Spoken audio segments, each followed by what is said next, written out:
مساء الخير. معانا أستاذ كرولوس وهبة من شركة بيزنس باي. هنتكلم النهاردة عن مشروع قوي جدا في العاصمة الإدارية، هو مشروع مول وان باي. عامل ايه يا أستاذ كرولوس؟ اهلا بيك بصراحه. ده الاخبار؟ الحمد لله كله تمام. انا عايزك تشرح لي المشروع بتاعكم من حيث اللوكيشن بتاعه.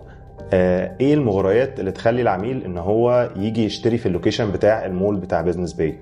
هو السؤال ده حلو جدا، لان اهم حاجه عندي او اول حاجه دايما بتخليني ان انا اقدر اشتري في مشروع هو اللوكيشن بتاعه. انا اللوكيشن بتاعي بيبقى عباره عن 3 حاجات. انا مكاني فين، باصص على ايه اقرب حاجه ليا علامه ممكن اقدر اوصل لها بيه. طيب انا اللوكيشن بتاعي باصص على ايه؟ انا اللوكيشن بتاعي باصص على المحور الغربي دايركت في قلب الداون تاون في العاصمه. ده بيكون عرض الشارع 70 متر، فده شارع كبير جدا، دي مساحه كويسه جدا. بالظبط كده. وانا بيكون عندي اللوكيشن التاني بتاعي، تمام، هو بيبقى واخد ترابل فيو. فانا تاني حاجه عندي ان انا بيبقى فيه ورايا لاند سكيب، مساحه خضراء، وقدامي برضو شارع جانبي 45 متر، يعني تقريبا نص مساحه المحور الغربي الدايركت اللي انا بتكلم عليه. حلو. تمام. انا عندي في ورايا ايه لاند مارك مهمه جدا، في ورايا فندق الماسة، وفي ورايا حي التنزه والتسوق، ودي كلها اماكن عايشه وساكنه وشغاله من دلوقتي. ايوه، فندق الماسة ده شغال من 2019 تقريبا. بالظبط، ده اللي الرئيس عندنا بيعمل كل المؤتمرات وكل الاجتماعات اللي هي بتبقى خاصه بالرئاسه او بالوفود اللي جايه من بره مصر بتتعمل في فندق الماسة. وقريب كمان من الحي المالي بالظبط. انا المشروع بتاعي لو انا هتكلم بقى باستفاضه اكتر شويه، هو 250 متر من الحي المالي والحكومي فوق، و250 متر من محور بن زايد الشمالي تحت. وده كمان مكفر عليا بمحطات الار ال تي اللي موجوده. تمام. دي كمان مخليه فيه سهوله في الترافيك اللي موجود عندي، ان اي حد يقدر يوصل لي بسهوله. اذا كان طالع للحي المالي الحكومي من محور بن زايد هيعدي عليا، نازل رايح الناحيه الثانيه برده من الحي المالي الحكومي برده هيعدي عليا على المحور الغربي. فده مديني ترافيك عالي جدا، اقدر ان انا في اي مكان انا عندي ترافيك موجود على المول. انا عارف ان المونوريل المفروض ان هو هيشتغل السنه دي. هل المول بتاع وان باي قريب من محطه مونوريل؟ طبعا. انا ظهر المول عندي اللي هو بيبص على شركات الادويه، تمام، ده برضو قريب من خط المونوريل. انا بكلم في حوالي، لو انا مش معايا عربيه، بكلم في 10 دقايق ماشي او 15 دقيقه ماشي. حلو جدا. بالظبط. انما خطوط الار ال تي هيبقى اقرب من كده بكتير طبعا. مستر كرولز، لو سألتك مثلا على الشركة بتاعت بيزنس باي، الملاك بتوعها ايه سابقات الاعمال بتاعتهم؟ يعني انتوا ظهرتوا في السوق لسه من فترة قريبة، مش فترة كبيرة، فانا عايز اعرف ايه هي السابقات اللي هم عملوها علشان يظهروا لنا بالمول الجميل جدا ده اللي في العاصمة. طبعا هو اكيد اي حد من حقه يسال السؤال ده دلوقتي، خصوصا ان انا زي ما حضرتك قلت انا نزلت الماركت في وقت قليل جدا. تمام. فاحنا كبزنس باي احنا عباره عن 2 شركاء موجودين عندنا، مستر طلعت جورجيوس ومستر امير سامي. مستر طلعت جورجيوس دوت هو راجل عنده عباءه ماليه قويه جدا. العباءه الماليه دي بتتلخص انه عنده 50 قطعه ارض في بيت الوطن، تمام، وعنده شركه انشاءات قويه جدا ومحتاجين ان احنا نركز عليها كمان الوقت اللي جاي، اسمها هاوس بيلدينج، دي موجوده في مدينه نصر في القاهره. حلو جدا. تمام. الشركه دي عامله اكتر من 150 عماره سيبريت، عماره ريزيدنشال سكنيه، تمام، مسكنه اكتر من 5000 اسره موجوده. تمام. ده غير طبعا يعني ان مستر طلعت هو شريك في بعض الشركات وشريك في بعض الكومباوندات السكنيه اللي موجوده في التجمع الخامس. فده كمان بيدينا انه الراجل دوت هو فعلا معاه عباءه ماليه قويه جدا، قادر ان هو يواكب اي تغير في الاقتصاد المصري يحصل. احنا باذن الله قادرين ان احنا نعمل دوت. فالمستر طلعت دايما حب ان هو يشارك حد تبقى دايما العقليه بتاعته ان هو يقدر ان هو يدير كويس جدا الفلوس اللي موجوده عشان اقدر اطلع احسن استثمار واكبر بالشركه بتاعتي اكبر حاجه. فقرر ان هو يشارك مستر امير سامي. مين مستر امير سامي؟ مستر امير سامي عقليه تسويقيه في السوق المصري بقاله اكتر من 15 سنه. ده بيرجع ان هو كان الهيد بتاع الكوميرشال دايركتور بتاع وادي دجله لمده تتعدى 15 سنه. فده كله بيخليني ان انا عندي الميكس الاثنين مع بعض موجودين دوت، بيخليني ان انا الفلوس اللي هي اللي معايا والمكونات وكل الاسيتس اللي في ايدي دي انا قادر ان انا اشغلها باستخدام العقليه بتاعه مستر امير سامي. فبقى عندي ميكس حلو جدا عملت ليه بزنس باي. حلو. ده اللي هينجح المشروع باذن الله ويخليه يحقق اعلى العائدات اللي موجوده في السوق في العاصمه. اكيد ان شاء الله. بمناسبه كلمه عائدات، انا سمعت ان في عوائد بتبقى موجوده على الاقساط او المقدم بالنسبه للبيمنت العملاء اللي بتيجي تشتري، فممكن تشرح لنا حته كده عن العائد بالنسبه للكلام ده؟ طيب حضرتك قلت دلوقتي حاجه حلوه جدا، قلت ان في شركات هي بتدي على المقدم هي بتدي على الاقساط. بالظبط. طيب احنا بقى كبزنس باي احنا عاملين حاجه جديده خالص، عاملين برنامج اسمه جرين. برنامج جرين ده بيدي حضرتك عوائد على المقدم والاقساط لمده تتراوح ما بين يعني على الاثنين، على المقدم والاقساط. الاثنين، المقدم والاقساط. فانا بديك عوائد لمده من 3 ل5 سنين بقيمه 25%. دي قيمه ثابته لان انا كشركه نازله بمشروعي في 2025، فانا بديك 25% من قيمه مدفوعات حضرتك السنويه كلها. كل جنيه بتطلعه بتاخد اخر السنه قصاده ربع جنيه لمده 3 سنين او 4 سنين او 5 سنين حسب البيمنت بلان بتاعتنا بتاعت جرين، على حسب البيمنت اللي بيختارها العميل، سواء بيقسط على مثلا 5 سنين، على 6 سنين، على 7 سنين. في عندكم تقسيط اطول من كده كمان؟ خليني اقول لك الانظمه بتاع جرين عشان برضه نبقى احنا كلامنا مهدف اكتر من كده شويه. طيب حلو. انا عندي في برنامج جرين عندي 3 انظمه اساسيه وفي نظام فرعي. طيب الانظمه الاساسيه دي بتقول ايه؟ بتقول ان انا اول حاجه عندي مقدم 10% واقساط على 6 سنين متساويه، يعني مفيش قسط اكبر من التاني، وده بدي حضرتك عائد عليه لمده 3 سنين. يعني اول سنه بدي حضرتك على المقدم والاقساط، تاني سنه على الاقساط، تالت سنه على الاقساط. تمام. ده بالنسبه لاول نظام. النظام الثاني بيبقى 15% على 7 سنين، ده بتاخد عليه عائد لمده 4 سنين، سنه المقدم والاقساط والثلاث سنين الاخر. واخر نظام واهم واحد بالنسبه لي انا ككرولوس بحب دايما ان انا اشتغل بيه 25% على 10 سنين، وده بدي حضرتك عائد لمده 5 سنين. يعني اول سنه زي ما اتفقنا المقدم والاقساط، ال4 سنين التانيين الاقساط، وده بيكون فيه ميزه حلوه جدا جدا جدا عن اي بيمنت بلان تانية. طب انا عجبني جدا البيمنت اللي انت قلت عليها دي، اللي انت بتفضلها، اللي هي على 10 سنين. ماشي. تقدر تدينا مثلا مثال؟ لو انا دلوقتي عميل وجاي اشتري مكتب اداري او محل تجاري مثلا في تمام. مول 1 باي وسعره سي 2 مليون. حلو جدا. هدفع مقدم كام مثلا؟ طيب لو احنا اتكلمنا على نفس المثال اللي حضرتك قلت لي عليه ان هو الوحده ب 2 مليون جنيه، وبالصدفه هي فعلا انا عندي وحدات مكاتب اداريه 25 متر فعلا ب 2 مليون جنيه. حلو جدا، سعر كويس في السوق هناك في العاصمه، ويقدر يجيب لنا حاجه كويسه جدا. بالظبط. فلو انا اتكلمت على طريقه 25% على 10 سنين، تمام، فده بيخليني ان انا هدفع مقدم نص مليون جنيه اللي هو 25% من القيمه، هيفضل لي 1.5 مليون، هنقسمهم على 10 سنين، قلنا اقساط متساويه، هيبقى في السنه بدفع 150,000 في السنه. طول السنه بدفع 150,000. كل 3 شهور بدفع 33,750. حلو جدا. شهريا بدفع 12,500. تمام. طيب تعال بقى نقول انه العميل اول سنه هيدفع لي ال500 المقدم وال150 بتوع القسط السنوي، يبقى كده هو مجموع السنه الاولى دفع لي 650,000 جنيه. احنا قلنا العائد بتاعنا قيمته 25% من كل مدفوعات العميل، يعني هياخد 25% من ال 650,000 اللي هو دفعهم كمقدم اول قسط. هو ده برنامج جرين. يعني هياخد شيك اخر السنه ب 162,500، ده اللي هي قيمه ال 25% من ال 650,000.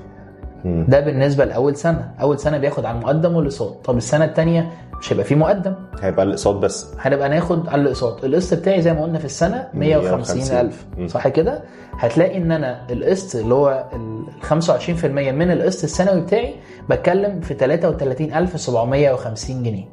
33,750 جنيه دول رجعوا لي تاني من ال 150,000 اللي انا دفعتهم. صح. طيب هل انا لازم ادفع دفعه سنويه ولا ممكن اقسط مثلا كل كوارتر او كل شهر؟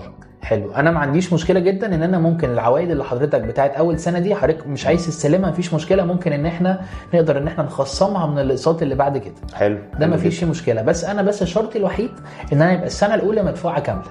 بدايه من السنه الثانيه اقدر اعمل ده بكل سهوله، مفيش مشكله. يعني اول سنه هدفع المقدم وهدفع قيمه القسط اللي هو السنوي ال 150,000 مثلا.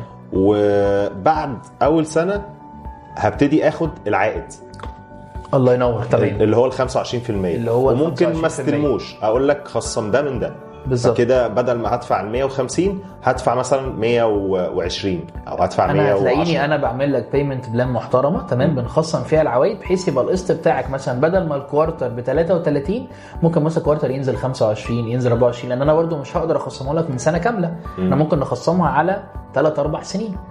حلو. يبقى انا سهلت لك المده بتاعت 3-4 سنين، ونقدر نقسط زي ما قلنا ربع سنوي تمام او شهري تمام، مفيش مشكله جدا، اي نظام عادي. هو كده كده كل الطرق بالنسبه لي هتوديني ان انا عندي كوارتر ليه سعر معين ثابت، السنه ليها سعر معين ثابت. طيب مستر كرولوس، تقدر تقول لنا ايه الفاسيلتيز الموجوده في المول؟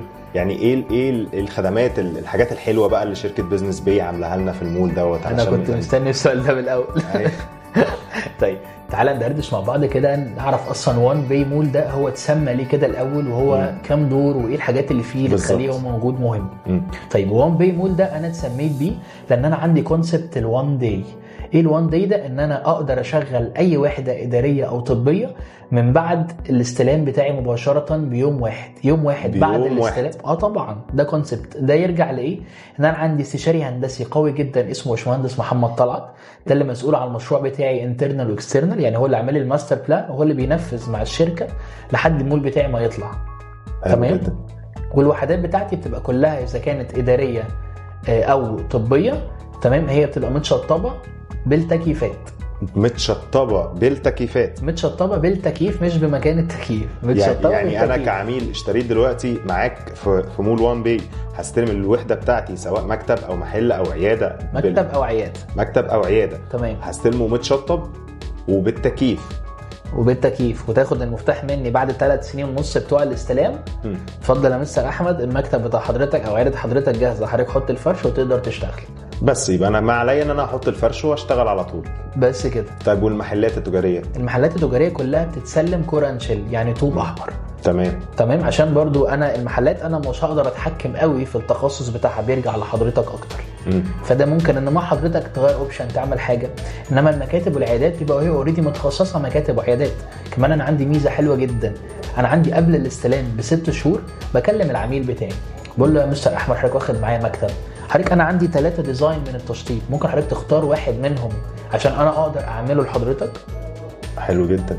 بعد الاستلام على طول احنا مش بنقدر طبعا نكسر اي حاجه، فده مخليني ان انا قبل 6 شهور من الاستلام بكلمك ونتناقش مع بعض، نشوف ايه الحاجه اللي انت عايزها. انا في معايا بروشور محترم جدا لاقوى الديزاينرز الموجودين في مصر، عاملين سامبلز الحاجات دي، فاحنا بنبص عليها مع بعض.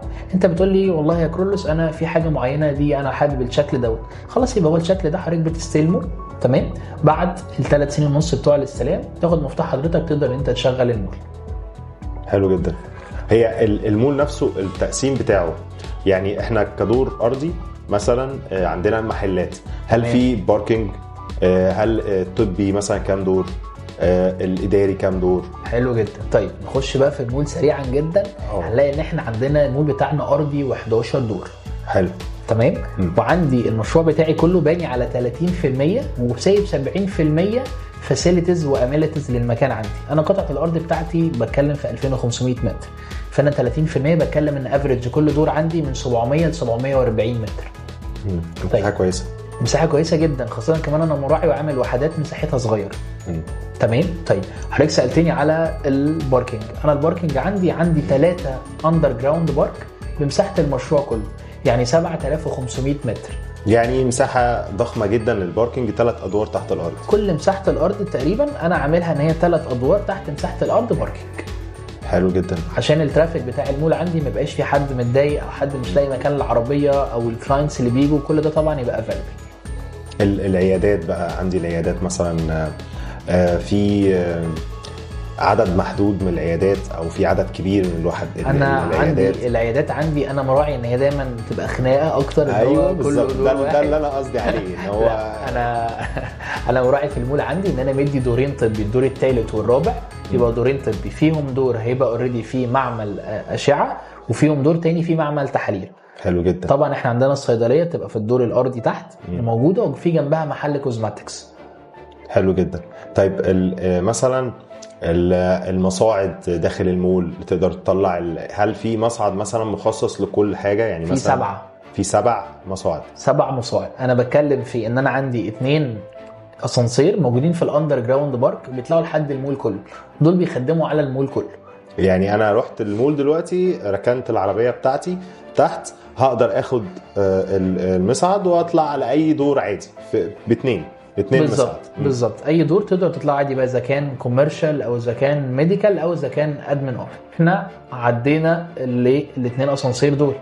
طيب انا كعميل انا بخاف من الاسانسير المقفول، فانا عملت لحضرتك 2 اسانسير بانوراما، تمام، تقدر ان انت تطلعهم، بيبقوا خاصين بالادوار التجاريه اللي هو الدور الارضي والاول والثاني. ده بيكون موجود على البلازا بتاعتي وعلى المحور الغربي على طول مباشره. ده حلو جدا، ده انا بتخيله كده معاك. يعني انت طالع في المصعد دوت وانت بانوراما بقى، شايف المحور الغربي كله 70 متر، وشايف لاندسكيب، وشايف في قدامك كمان هيبقى في بلازا 1650 متر. دي هتبقى موجوده عندي على ارض المشروع، فدي كلها كمان هتدي فيو اكتر واحسن للعميل وهو طالع. طيب لو في عميل بيخاف من الاسانسير في عموما بقى في ناس كده طيب فانا عامل 2 سلم كهرباء، تمام، متوزعين في المول كله، بيقدر يغطوا المول كله. ده غير ان انا كمان مزود اسانسيرين تاني، واحد للدور التجاري اللي هو الارضي والاول والثاني، واحد تاني للطبي الثالث والرابع عشان يبقوا موجهين ومخصصين اكتر للدورين دول. حلو جدا. وعندي بقى اسانسير خدمات ما اقدرش انساه، عشان خاطر اي حد محتاج يطلع بضاعه، محتاج ينقل حاجه، ما ينفعش طبعا في الاسانسير اللي بيطلع فيه، لان بيكون ليه حموله معينه مخصص. بالظبط. ده بيكون موجود في ظهر المول. انا مراعي جدا جدا ان انا ما يبقاش عندي اي وحدات ولا بص على جار ولا جرح، فعامل الخدمات بتاعتي كلها في ظهر المول، اذا كان الاسانسير، التويلتس، علب الكهرباء، علب الاسانسير، اسانسير الخدمات، السلم الكهرباء، كل دي حاجات موجوده في الجانب بتاع المول بتاعي.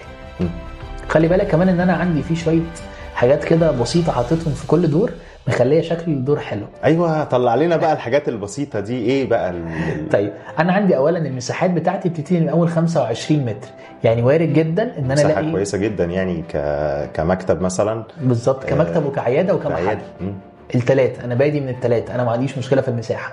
فكل عميل طبعا حسب المساحه اللي هو عايزها، ممكن حد ياخد 50 70 100، كل ده بيبقى افيلبل عندي وموجود. يعني انا لو حبيت اخد مساحه كبيره مثلا، هعمل حاجه ضخمه، تقدر توفر لي المساحه ديت؟ طبعا انا عندي من اول 25 متر لحد 700 متر في الدور الواحد. الدور كله؟ بالظبط، الدور كله بتاعك. طب حابب اكتر من كده، مساحه اكبر، ممكن يبقى دورين تحت بعض بتوعك. حلو انا جدا. ما عنديش مشكله في ده. انا يهمني ان حضرتك زي ما جيت لوان باي وجيت المول بتاعنا واتكلمت وقعدت وسمعت وشفت ان احنا بنقدم برودكت محترم بفاسيلتيز محترمه بسعر بسيط، تمام، وكمان عائد كويس. حضرتك انا بالنسبه لي ده المكسب اكتر من ان احنا انا بالنسبه لي فكره العائد دي المكسب، ان انا ادفع مليون واخد 250,000 يبقى انا دافع 750، يبقى انا وفرت. بالظبط. وده كمان انت في عميل زي ما حضرتك انت بتاخدهم تحطهم في البنك، تاخدهم انت تخش بيهم مشروع تاني، ما تاخدهمش تقسط تنزل من الاقساط بتاعتك. فانا بديك حاجات كتير جدا تقدر ان انت يبقى عندك افق واسع جدا، تقدر تتخيل اللي انت عايز تتخيله معايا.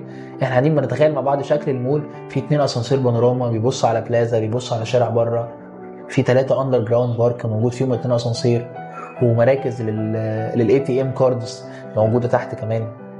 في سؤال تاني. انا دلوقتي لو خدت محل تجاري، تمام، عايز مثلا اعمل كافيه، هل ليا اوت دور اريا؟ طبعا انا عندي الدور الارضي، تمام، بيبقى هو اوريدي المساحه الداخليه مع المساحه الخارجيه. انا مخصص عندي في التقسيمه بتاعتي مساحه داخليه وخارجيه، فانا بتكلم ان انا عندي تقريبا كل المحلات التجاريه ليها مساحه خارجيه، ما عدا طبعا الصيدليه وما عدا محل الكوزماتكس، مش هيبقى اليوم مساحه خارجيه، لان هو اكتر بالنسبه لي يهمني اللي جوه يبقى اكبر. انما الكافيه بالعكس يهمني اللي بره يبقى اكبر من اللي جوه، او الاثنين قد بعض، او لو في فرق حاجه بسيطه يبقى الموضوع بالنسبه لي مقبول يعني. حلو جدا. طيب نرجع بقى للفاسيلتيز اللي احنا اتكلمنا عليها. طيب انا عندي في كل دور هحط ميتنج روم تبقى خاصه بالدور كله، عشان لو انا واخد مكتب صغير وانا شخص بتكسف او باحرج، لا خالص، انا بعمل الاجتماع بتاعي ده في الميتنج روم. دي بتتحجز عن طريق شركه الاداره والتشغيل. شركه الاداره والتشغيل هي شركه اماراتيه، هعلن عنها ان شاء الله في نهايه شهر 2 او بدايه شهر 3 في مؤتمر صحفي في دبي ان شاء الله. تمام، لان ان شاء الله نازل ب3 مشاريع السنه دي باستثمار ما يقرب من 10 مليار جنيه. فدي هتبقى البدايه بتاعتنا، داخله بقوه في السوق المصري. احنا حابين ان احنا هنعمل فرق في السوق الوقت دوت، لان زي ما حضرتك عارف يعني كشركه عندك سابقه اعمال قويه، اوريدي عندك شركه انشاءات، فانت المفروض منك ان انت وقت ما تنزل السوق ببرودكت محترم لازم تبقى فعلا الناس كلها عارفه ان بيزنس باي ووان باي مول هو حاجه محترمه جدا الناس كلها تجري عشان تشتري بيها. طيب نرجع بقى للفاسيلتيز تاني. تمام، انا عندي زي ما اتفقنا ان يبقى في ميتنج روم موجوده، دي بتاعه الادوار بتاعه اللي هو من الدور الخامس للدور ال11 اللي هي تبقى المكاتب الاداريه. تمام، وفي عندي حاجه اسمها في اي بي لاونج. في اي بي لاونج ده اللي هو مكان مخصص للعملاء الفي اي بي بتوعنا، لو احنا برضو مش قادرين ان احنا نستضيفهم في المكان عندنا فاحنا بنقعدهم في الفي اي بي. تمام، بيقدروا ان هم ياخدوا المشروب بتاعهم والاحلى استضافه موجوده. تمام، في نفس الوقت برضو بنرجع لشركه الاداره والتشغيل اللي مسؤوله عن الحجز. طيب انا جوه المكان عندي واخد مساحه صغيره بس انا معين ناس، فالناس دي محتاجه ان هي تشرب اذا كان شاي قهوه نسكافيه حاجه من الحاجات دي. طيب انا اعمل لك كمان كوفي كورنر موجود عندي في كل دور، يقدر ان الموظفين بتوعنا يروحوا للكوفي كورنر ده يشربوا الحاجه اللي هم حابينها. فانا كده ما خليتك ان انت مش محتاج تعين اوفيس بوي، ده موجود. كل ده موجود عندي في الدور ده، غير طبعا التواليتس الموجوده، تقسيمه المول، الاسكليتور اللي موجود، المخرج الاكزيت. تمام، نقل البضايع بتاع الاسانسير بتاعنا. فكل دي فاسيلتيز موجوده. طيب في دور العيادات مفيش ميتنج روم بس في ويتنج اريا، دي بتبقى مساحتها يعني المرضى اللي بييجوا للعيادات عاملين ويتنج اريا بره العيادات نفسها، يعني بالزبط. في الدور من بره، في الدور من بره مساحتها 32 متر. فدي عشان خاطر تقدر تخدم على الناس اللي هتاخد مساحات صغيره شويه. تمام، مش هتقدر تعمل عندها ويتنج اريا جوه العياده، فانا عاملهم ويتنج اريا 32 متر في الدور عندي عشان خاطر تقدر ان هي تستوعب عدد اكبر من الناس، يبقى كمان الترافيك عندي بتاع الدور بيبقى اهدى شويه. ده غير طبعا ان التشطيب بتاع العيادات بيبقى مختلف عن اي تشطيب تاني. انا مشطب حاجه اسمها انتي بكتيريا. انتي بكتيريا ده بيكون مخصص اكتر للدكاتره، بيساعد اكتر حاجه ان هو ما ينقلش المرض، تمام، او ما ينقلش الحالات اللي موجوده من الجو اللي موجود حواليها للاشخاص التانية. دي حاجة كويسة جدا، يعني دي قوة في حد ذاتها أصلا في المشروع بالنسبة للعيادات. أظن الموضوع ده هيعجب الدكاترة جدا. الموضوع ده يعجبهم، وكمان الأسعار هتعجبهم أكتر. طيب بالنسبة للأسعار كده ممكن تقول لنا إيه بقى؟ يعني ادينا كده إيه هنت بسيط عن الأسعار. طيب أنا بتكلم إن أنا هتكلم معاك في بداية مساحات وبداية أسعار. حلو. تمام، مش هقول أكتر حاجة ولا أقول الحاجات اللي في النص، يعني خلينا نتكلم في البدايات. يعني ماشي. أنا بتكلم عندي في بداية من أول 25 متر. المكاتب الإدارية عاملة 2 مليون 200، والعيادات عاملة 2 مليون 800، والمحلات عندي من أول 4.5 مليون جنيه إذا كان الدور أول أو تاني. أنا عندي الدور التاني بيكون فود كورت. حلو. والدور الأولاني بيبقى ريتيل، هيبقى مهم للمطاعم. بالظبط، أنا عارف كمان إن الناس أكتر حاجة بتبقى حابة تعملها إن هي تاكل. بالظبط ده أساسي. فالدور ده هيبقى مهم جدا ليهم كمان، ان هو لو براند من البراندات المشهوره المعروفه حابب ان هو كمان ياخد ده، طبعا هيبقى ليه تعامل خاص موجود بيه الوقت دوت يعني. فدي كده التقسيمه سريعا بتاعه المول عندي والفاسيلتيز اللي موجوده في المول بتاعي. انا والله يعني اتشرفت جدا ان انا قابلت حضرتك النهارده، والله وان احنا عرفنا كل التفاصيل الحلوه دي عن المول وان باي وشركة بيزنس باي، المشاريع اللي هي داخلة بيها والقوة بتاعتها في السوق العقاري حاليا، ان هي مش مجرد ان هي بتبدأ ببساطة، لا هي بتبدأ بقوة بعائد حلو جدا جدا جدا عبر برنامج جرين، التقسيط على فترة طويلة يوصل ل10 سنين بمقدمات صغيرة جدا. اظن برضك ان في تقريبا بيمنت من غير مقدم خالص، في 0%. بس احنا دي بنسيبها بقى للحبايب. ايوه دي كنتش عايز تقولها دي صح. في عندنا حاجات من غير عوائد على 10 سنين، مقدمات برضه 10%. في البيمنت بلان دي مش هي دي اللي هتوقفني خالص. انا يفرق معايا الاول ان المشروع بتاعي يبقى معروف عند الناس جايه للمشروع لانها حابه المشروع. البيمنت بلان انا بقولها ليك وبقولها لك كتير، مفيش عميل هيجي الشركه عندي وهيخرج زعلان خالص، لا انا رقم واحد ده المهم بالنسبه لي، وده ده اهم حاجه. طبعا هو العميل اهم حاجه بالنسبه لي انا كشركه. انا اظن ان انا اشتريت منك يا استاذ كرولز. انا يفرق معايا تاخد طبي. يا مستر احمد انا اتشرفت بيك جدا والله ان انا كنت موجود شرف هنا ليا. وموجود كمان مع الشباب اللي موجودين معانا في المكان. واونلاين هومز دايما بيتها مفتوح لينا، وده شرف منكم وكرم طبعا. وزي ما حضراتكم استضفتونا هنا في اسكندريه، انا مستنيك كمان حضراتكم والشباب والعملاء اللي كلهم هيجوا من طرف اونلاين هومز، هيبقى ليهم سبيشال ديسكاونت 10% اللي هو الخاص باللونش ده خلص. بس احنا حابب ان احنا نقدر نشتغل بيه معانا لحد شهر فبراير كله ما يخلص. تمام، فده سبيشال لحضرتك طبعا وشركه اونلاين هومز ان شاء الله. فانا اتشرفت بيكم جدا، وان شاء الله نتقابل تاني في المشروع اللي جاي. وانا اتشرفت جدا بحضرتك يا استاذ كرولز والله. شكرا لذوق حضرتك. شكرا ميرسي. جدا، شكرا.